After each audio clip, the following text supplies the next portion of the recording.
Ooh, welcome everybody to WagerTalk Today. I'm Lawrence. Prez and Teddy covers is my co-host. I'm in a great mood. We got a wonderful show lined up. Ralph Michaels right off the top. He's going to look at a college football game. Very high-profile game. It'll be on ABC twice, 3 p.m. and 8 p.m. Georgia Southern against Old Dominion. Then he's going to look at the Vikings and the Rams. We had Ronald Kabang on yesterday, gave out the over in that game. Let's hear what Ralph has to say. And he's also got a chart for us in the NFL over and unders by month and surface. Skee Profit joining us. NBA is underway. He's got 3 future bets for us. And we're going to end the show with Art DiCesare. Teddy covers! How are you, my friend? I'm doing all right. Big game breakdown today is going to be Kansas versus Kansas State, the Sunflower Showdown in college football. And in What Bettors Learned, we'll talk about which teams I'm focused on at the very beginning of this NBA season. So, loaded Wednesday edition. Sit back, relax, and let's give you some actionable information. You got it. So while Dan was counting down the show starting 5, 4, 3, I was responding to Port Smith. The NFL presidential address is up. 5,000 of you have already watched. 54 comments. And Port Smith writes, this dude is working for Vegas. Beware. So I was literally typing in the whole city. They pull their money together. You got the notice, right? You live in Vegas. You pulled your money in to send to me, right? I did not, Lawrence. Teddy! The whole city of Vegas is supposed to be pulling their money together and sending it to me, right? Ralph Michaels, when you used to live in Vegas, did you get the note every year, send Prez the money? All I know is that when I talked to Chris Andrews at South Point and Derek Stevens at Circa, they said they can't post a line without talking to Prez. So I don't know what's... Yeah. Well said. You look good, Ralph. Love having you with us. How are you, my friend? How is your... college football, NFL going, and the weather in Florida? What's going on? Everything's great. I did have a poor college football Saturday last week. I went 6-6, but I went 2-6 on Saturday. So have to bounce back from that. And the important thing to remember is this, guys. After you win or after you lose, always analyze those games. Would I make this decision again? And that's what I do after every weekend. And despite having a bad weekend, I felt comfortable with those plays and I'd use them again. Things happened and we lost. That's part of betting. That it is. So let's talk Georgia Southern right off the bat. They are +2 against Old Dominion. As I said at the top of the show, this is so high profile, they're going to run it twice on TV. Tell us how to bet this one. Now, I am on Georgia Southern. But I'm going to start off with a negative first. It's Old Dominion. I have a buy sign on this Old Dominion team. I'm not going to get there this week, but for the rest of the season, I'll be looking at them. Old Dominion is one of the teams that had the most new players in college football. They had 57 new players this year, which is number 14. By the way, the team with the most was North Texas with 77 new players. Wow. Old Dominion also had a quarterback that started the first 3 games. What did they do? They put up 19, 14, and 17 points. They lost all 3. They went to Colton Joseph at quarterback. He is a running quarterback. In his 3.5 starts, he already leads the team in rushing with 6.7 yards per carry. The negative is this. They're off a big win. They beat Texas State last week. And when we look at college football teams off a double-digit win upset, and they're at home the next week, only 41-70, 37% against the spread. When we look at Georgia Southern, they're a team. Their only 2 losses this year against Boise State, a game they covered, and at Ole Miss, where they got run over. But that's fine. They were playing Georgia State in their Sun Belt opener the next week, and they handled them easily with a 17-point win. I look at conference strength of schedule. Georgia Southern has played a tougher Sun Belt schedule than Old Dominion by 7 spots. Not huge, 77-84. But when you look at yards per game diff and yards per play diff, despite playing the tougher schedule, Georgia Southern, number 23 and number 39. Old Dominion, number 68 and 77. So significant edges for Georgia Southern. When I look at Old Dominion, their defense has been on the field a lot. In the last 2 games, the defense has been on the field for 74 and 73 plays. Georgia Southern is a very up-tempo team with Clay Helton in his 3rd year. In fact, in conference, they are number 4 running plays per game. They will have pace, and being on a short week, I think that truly helps them. Finally, when you look at Georgia Southern, teams that allowed 17 or fewer points, and they are now a small favorite or a dog with less than 5 days rest on the road, so you're on a short week, those teams have actually gone 71% against the spread since 2015. I like Old Dominion moving forward in this spot in their first ever home game on Thursday night. It will be crazy, but that does also add pressure. Give me Georgia Southern on Thursday. ESPN Plus Thursday night. I want to ask you, when you look at a team like Old Dominion, they've got 3 outright upsets, including a plus 11 dog where they won outright. And as you mentioned last week, they won outright as 10.5-point dogs. They also beat Georgia State a couple of weeks ago as 3-point dogs, winning that game by a touchdown. So when you have a team that is clearly overperforming to where they're being power rated, how hesitant are you to step in front of them? Because that's kind of what we're doing here. Well, Teddy, my numbers still have Georgia Southern. I have the game as Georgia Southern as a small favorite, a 1-point favorite, so not much. And I have adjusted Old Dominion quite a bit. So again, you're trying to make the call when the right time is to fade and when the right time is to jump on. The short week, the upset win, them excited as they were the last few weeks. To me, I am going to fade them this week. Next week, they go to App State, then they finish with James Madison, Marshall, and Arkansas State. We'll see what happens moving forward, but they are on my radar. Ralph Michaels joining us. Ralph, we got a Thursday night football game. The Vikings playing the Rams. The line has been bet down to -2.5 of the Vikings. Teddy started this week discussing this game, felt the Rams were the bet. Ronald Cabang came on yesterday, really liked the over. We are now going to get your opinion, and I'm sure tomorrow we will discuss this game again. Tell us how Ralph Michaels will bet the Vikings-Rams game. Well, I am on the Vikings. I don't mind the line move. And let's remember this. We have 2 very, very similar teams.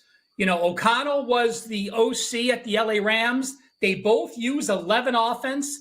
Neither team uses many different formations. I went and looked at what the formations were, guys, just to give you an idea. The team that's used the fewest unique lineups this year is Atlanta. They've only used 51 unique lineups. The Rams are number 2, Minnesota are number 4. So both coordinators, both head coaches know exactly what the other team wants to do. By the way, just to give you a comparison, Atlanta has used 51 unique lineups. Miami has used 224.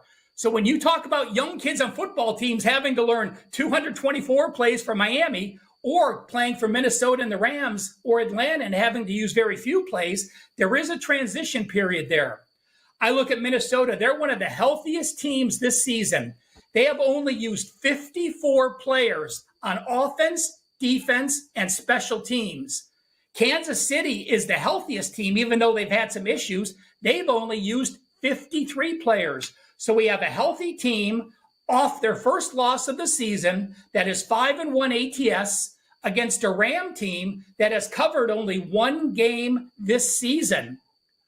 When I look at the teams, does Minnesota have a bubble burst after their first loss? Well, let me give you a couple examples of why not. Week 7 and later, when teams have a win percentage over 65%, and they're off a loss as a home favorite, those teams have gone 34-18 against the spread. That is 65.4%. And if they're on the road, like they are this week, that is a 72% ATS system. Thursday, favorites off a loss as a home favorite are just as good. We are talking about 69% and 74% if they're an away favorite. So I like the situation. I like what Minnesota's done. And also, Minnesota is takeaway savvy this year. They have 14 takeaways. That's number 2 in the country. And when you look at takeaways, you have to make sure you divide. Fumble takeaways are much more random. When teams fumble, it's basically a 50-50. If you're picking the ball off, that means your defense is playing well, and that can be sustained. Of the Minnesota turnovers, 11 interceptions and 3 fumbles. I do think Minnesota bounces back. I do think the Rams are in a situation we might see them get cut back. But again, this is a team that is averaging 308 yards per game, and they're getting outgained by 47 yards per game. I'm a purple people eater on Thursday with the Minnesota Vikings. So, Ralph, I want to ask you about the database real quick, because you came up with a couple of numbers from the database that, to me, I wasn't convinced that they apply, but that's not the number I was looking for.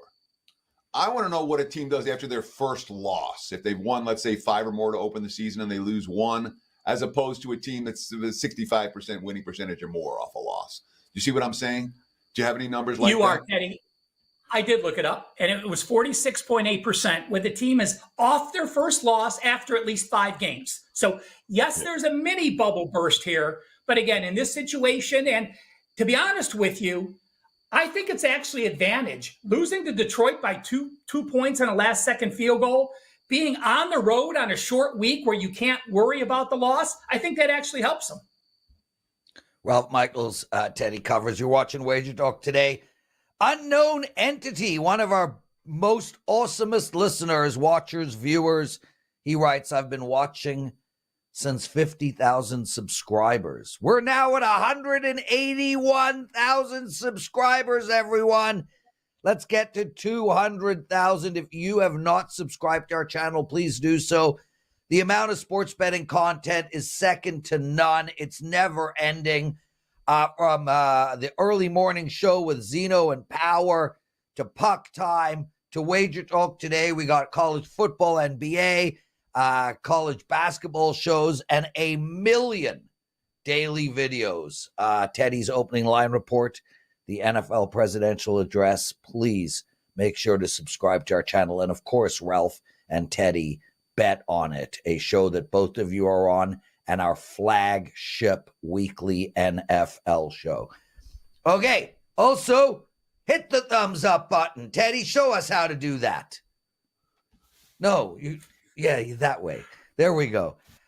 Ralph, you got a chart for us, brother. Let's get right into that. Well, this is one of my annual charts, guys. You know, I probably have done it the last 2 years, and it's this.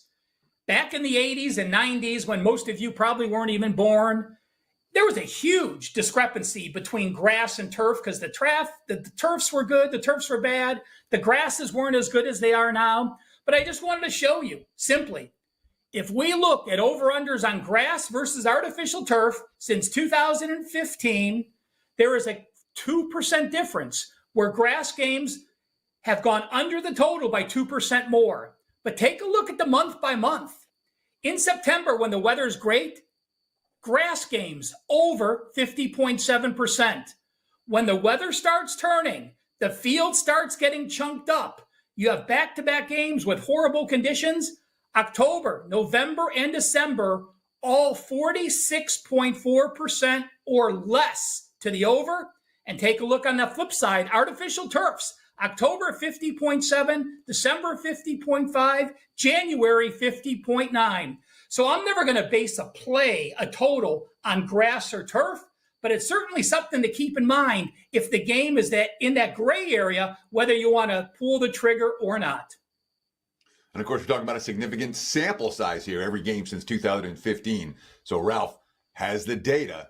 That's why he is the stat daddy of them all. Ralph Michaels, what do you have to promote, my friend? What's going on? I know it's Fill Your Cart Wednesday at WagerTalk.com. What do you have for all of those who want to fill their cart today? Well, I actually passed on the Wednesday card. I'll be doing my NBA after. I like to get 2 or 3 games under my belt. But I do have a Thursday game loaded. Do not buy that game. It's the Minnesota Vikings. But I am loading an NFL 5% play later today. So it's a great time to take advantage. And guys, the other special we have, I just want to mention it. Again, today's Fill Your Cart. But the $249 special for 30 days. There's college football, NFL, NBA, NHL, college basketball starts in a few weeks. The most action-packed month. A great special, but again, today's Fill Your Cart as well. Ralph, get out of here, brother. Thank you for joining us. Teddy covers lots more happening. We've got Skee Profit coming on with three NBA future bets. We also have Art DiCesare at the end of the show, who will talk to him about what happened last week in the NFL and college football, what to do this coming week, and also what type of bets he's taking in the NBA. So, brother, before we get into what did bettors learn, a couple of quick things from my end. Firstly, yesterday was $5 Tuesday, and to give you guys perspective of our business, and you know, Teddy, we're pretty open about our business. You know, people, we talk on air. I had 300 customers, 300 individual people purchased my $5 play yesterday. It was on Nashville on the money line. It was a 4% play, my first NHL 4% of the year, and it cashed easily. I went 2-0 for my clients yesterday, and the penalty box segment went 3-1. Sorry to interrupt, dude, but I got a 5% coming up on Sunday, and the play is up now, and the line is going to move.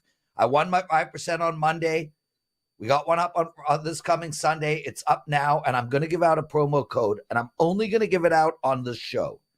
So if you don't watch this show, you don't get it. Well, you wouldn't even know because you don't watch the show. Kick 10. Kick 10. That's $10 off of my $39 package for Sunday. You'll get my entire NFL Week 8 report. That includes analysis and statistics on every single game on the entire board. To give you guys perspective, I'm even writing there it is, key statistics and trends, etc. Every game on the board is 10 pages of info. Use the promo code KICK10. Okay, dude, I'll shut up now. I know you're rolling your eyes. It's all good. What did bettors learn last night? Let's talk about some of the NBA right now, because 20 of the 30 teams in the NBA will make it to the play-in games or the playoffs. 10 teams do not. And none of those 10 teams likely played last night. When we talk about the 3 tiers of non-playoff teams, we have decent but not good, we have abysmal, and then we have in between. Based on season win totals, here are those teams. There's 11 of them. One's going to make the play-in, maybe 2 if some good team gets hurt like Memphis did last year.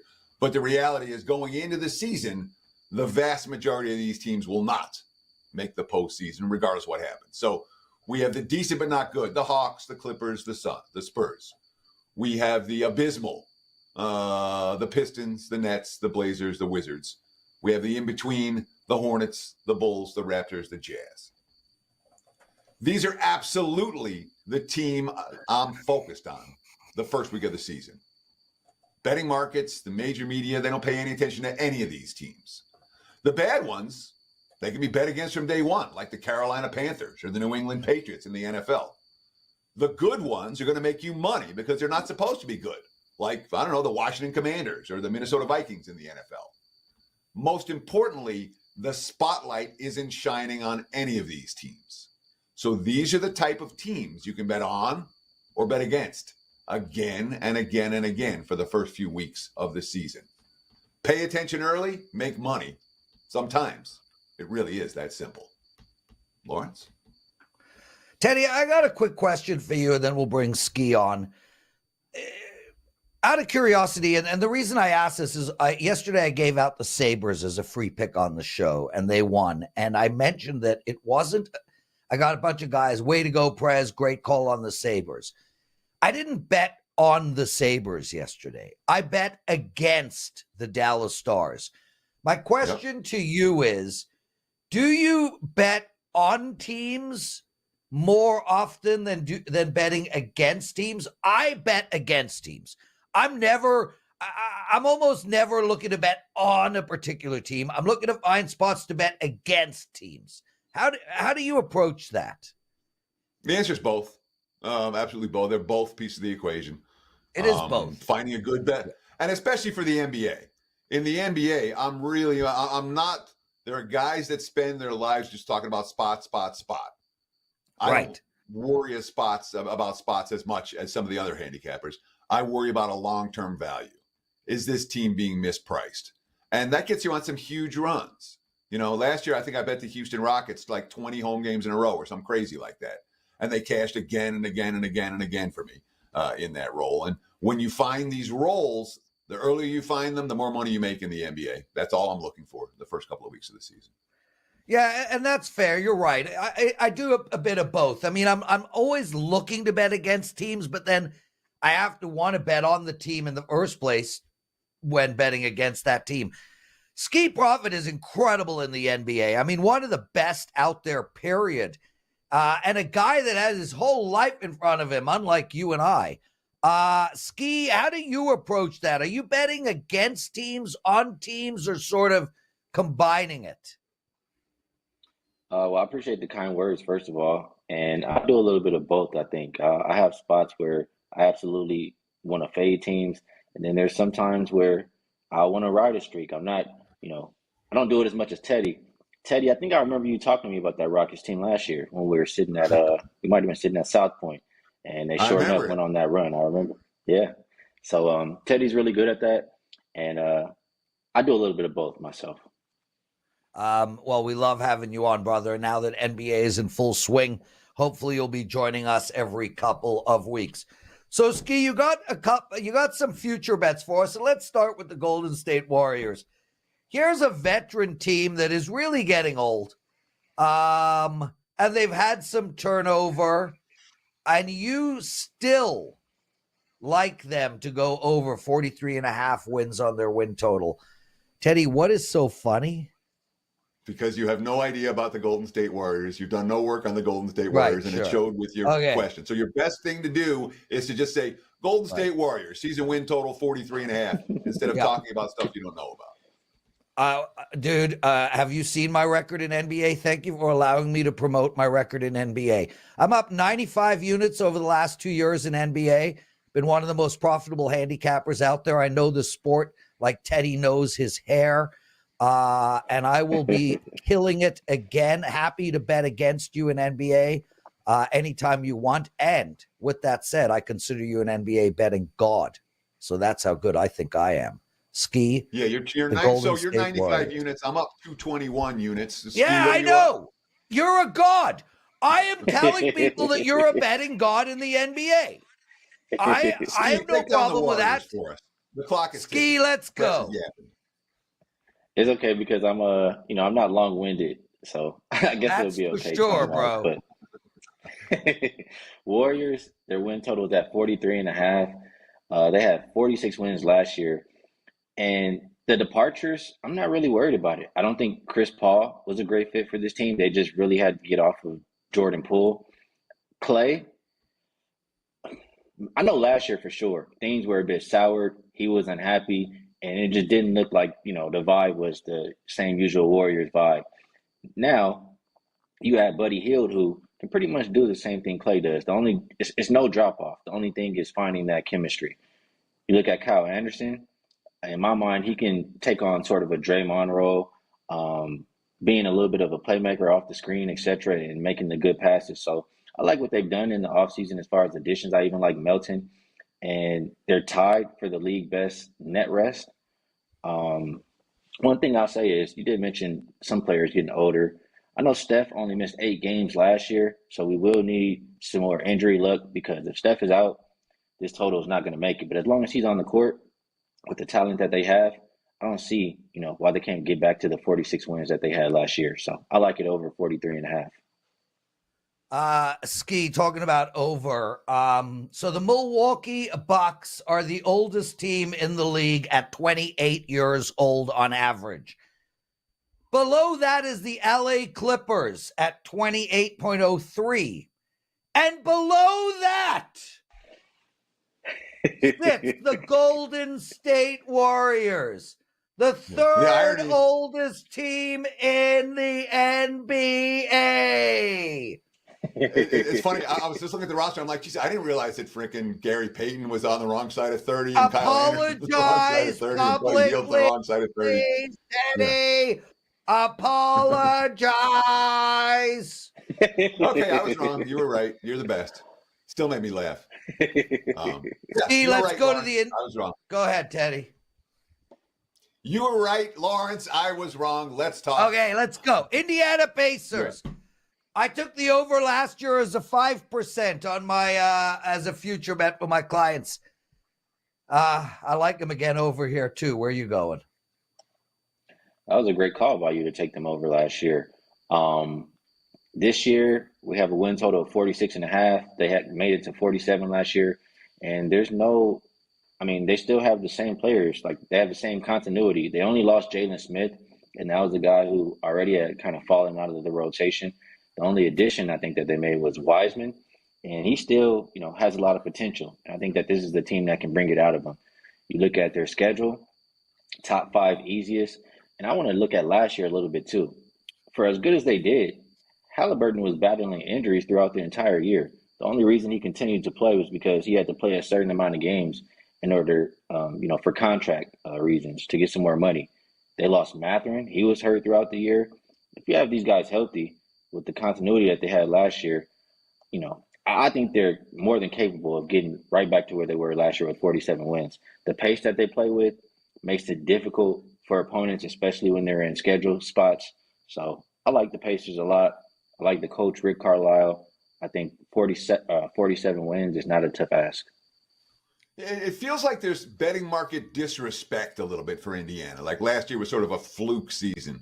Are you getting that same feel? I know that you got your ear to the ground. It feels to me, everyone I talked about the Pacers was like, yeah, but, but.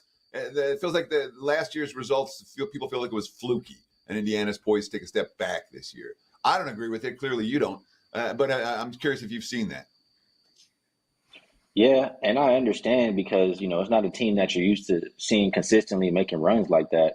But they made me personally a believer what they did with the Knicks, and even pushing the Celtics. I mean, if they can push the Celtics the way that they did, they can compete with anybody. And the coach that they have is absolutely somebody I trust. So that's why I think that they can repeat it. Skee Profit, everyone.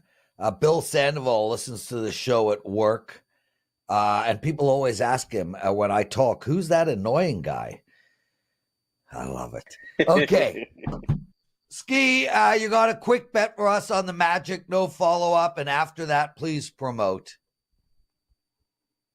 Sure thing. Well, I like the Magic to win the Southeast Division. This is another young and upcoming team. I love the offseason move to pick up KCP. This is a team that lacks shooting, and he gives them just that, and he also fits what they like to do. He said this is the first team he's been on where everybody wants to play defense. Everybody's, good on that end. So I think that's big for this team. They're young. I don't think we have to worry too much about injuries. They have a top 5 easy schedule. And just looking at the rest of the division, Miami, really injury prone. Not sure, how much we can trust a lot of those guys on that roster to stay healthy throughout. And I've heard some things, maybe, they could be getting tired of Jimmy Butler and sending him out of there. So between that and, I don't think Atlanta has gotten good enough to take the division. I think it's the Magic's division to lose. So Magic to win at -130 will be my bet in this one. And promo-wise, last 3 years in the association, I picked up just under 235 units, and we started off this season with 3-0 night last night. So I know it's Player Card Wednesday. It's a good chance to get involved. Yeah, guys, Skee Profit is so good in the NBA, like so good, and a fun handicapper to purchase too because he's high volume and he constantly wins. Brother, thanks for joining us today, man. We'll see you in a couple of weeks back on this show. Teddy Covers! Appreciate you guys. It's your time for your big game breakdown, and then Art DiCesare. And also, Teddy, feel free to pick an NFL game you might want me to take apart in the daily presidential address. Go. No, I'd rather screw up with calling the Warriors not the oldest team as they are.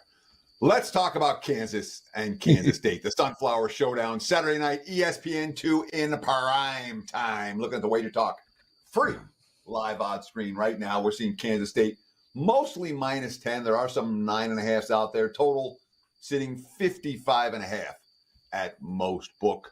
The Jayhawks come into this game 2-5 straight up, 1-6 against the spread. We have to call them one of the more disappointing teams in college football. Lance Leopold, yeah, he's a genius. He's a genius. Well, this year we're not hearing his name bandied about nearly as much. That being said, Kansas is coming off, I would say, by far their best game of the season, 48-14 against Houston last week. They were -5 in that game and won by 34 points. They got 220 on the ground, 247 through the air. We like the 200 rushing, 200 passing yards teams. Those are the teams whose offenses are clicking. Those are the teams that we trust to bet on, especially the underdog role. We also like the fact Kansas had 6 sacks last week. We like teams with a pass rush. And it's also worth noting that of their 5 losses, 4 of them have come by 1 score. Illinois, West Virginia, Arizona State, UNLV, all good teams, all competitive games. That being said, Kansas State, 6-1 straight up, but only 3-4 ATS. When we look closer, though, you say they were on the wrong end of a couple of tough decisions. They were -3.5 against Colorado. They won by only 3 on the road against a Buffs team that's better than expected. They won by 37. They were -37 week 1. They won by only 35. You know, at home, they blew out Arizona 31-7. They blew out Oklahoma State 42-20. And, of course, that opening day win by 35. Last week, they throttled West Virginia. Though 3 or 4 West Virginia losses have been by double digits, they do get throttled when they get beat. But the Mountaineers, more first downs in that game, but no quarterback. Kansas has a quarterback. Jalen Daniels' numbers, not as good as they were last year. Already more interceptions than the last 2 years combined and more sacks than last year. So much for being healthy this time around.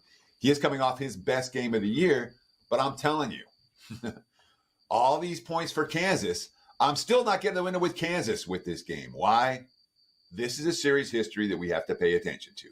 Kansas State is the better of these two teams this year. All right. Kansas covered +7 last year. The previous 4 years, it was all 20-plus point Wildcats wins. Back in the day, Bill Snyder made it a point. When he could, punch in an extra touchdown against Kansas, he did. We've seen the same thing from Chris Kleeman over the years. Wildcats 5-0 straight up under Kleeman, and 4 of those 5 wins. I know Kansas covered +7 last year. The previous 4 were all 20-plus point Wildcat wins and covers. Kleeman's not screwing around.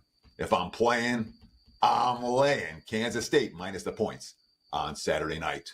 We appreciate the likes. We appreciate the follows. We appreciate the comments. Thanks for watching. Lawrence, back to you, my friend. Teddy Covers, let's bring Art DiCesare right in. Art, thoughts on Teddy's big game breakdown, my friend?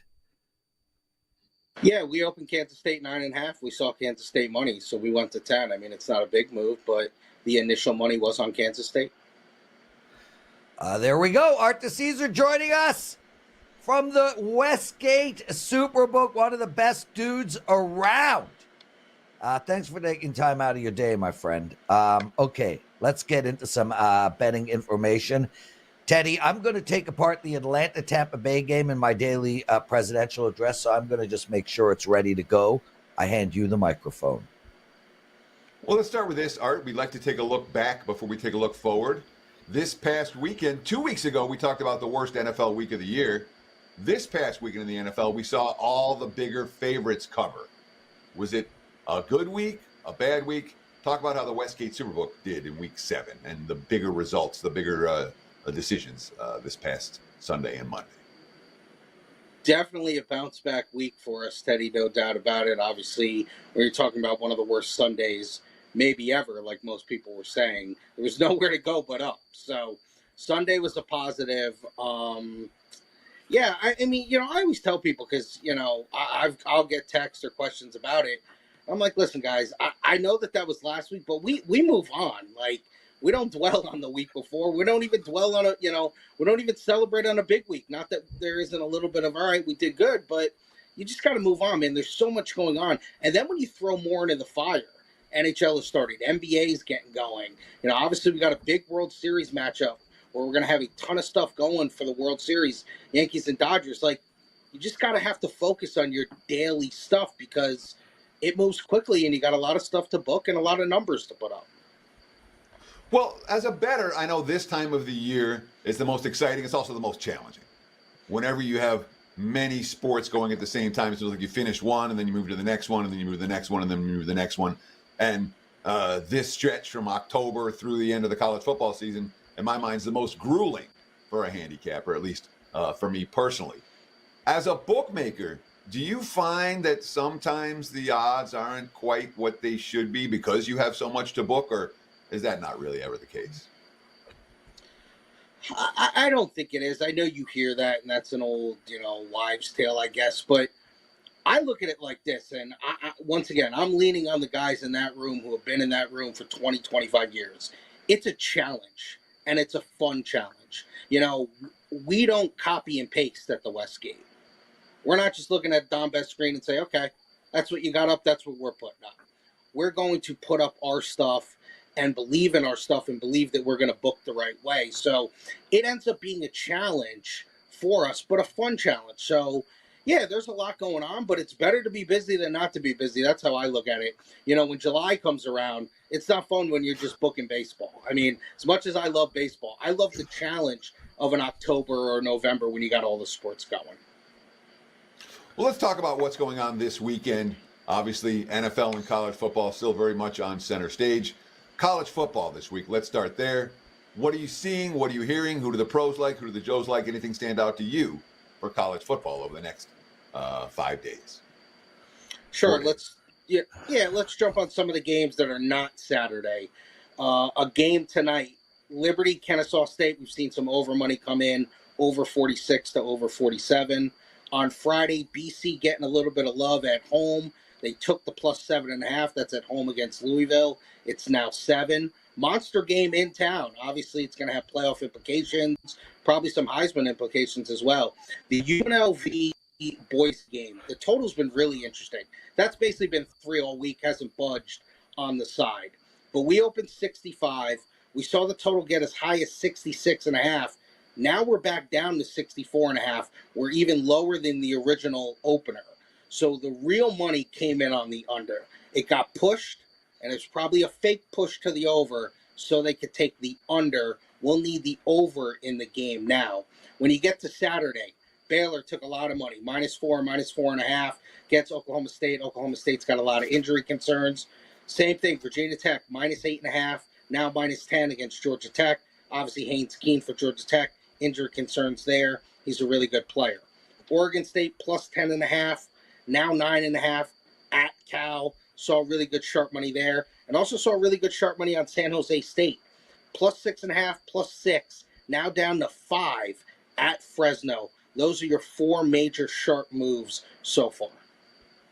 Art DiCesare joining us. Art, 2 quick questions, one from me and one from the chat room. My question is, can we get more Art DiCesare on Wednesday? I'll get rid of the second guest. We'll go from Ralph straight to you. That way we can have some more breathing room and get some more incredible information. So let me know by text. I don't want to put you on the spot, but I need more Art DiCesare. It's just the way it works. I'll answer your question now.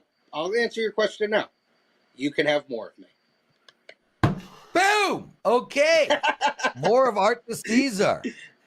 Art, Michigan State, Michigan. The entire chat room is talking about it. They want to know what to do in this game. And then Teddy can take over again. Yeah, it's an interesting game. A game that, it's got little cachet because it's obviously a rivalry game, but Michigan's down. Michigan State hasn't been good for a little bit here. This is a game that we really haven't seen much on, to be honest with you. When there's such a big board in college football, even the marquee games sometimes don't get hit. It's kind of the smaller stuff that sees the early action in the week. Now, don't get me wrong, when we get closer to kickoff on Saturday, Friday, Saturday, maybe some of the public people come in, they might play the game, but there's really nothing to report on it yet. Yeah, Westgate opened Michigan -5. Some books opened Michigan as high as 9.5. That was not a good number, and they have no significant liability on the Spartans for that ball game.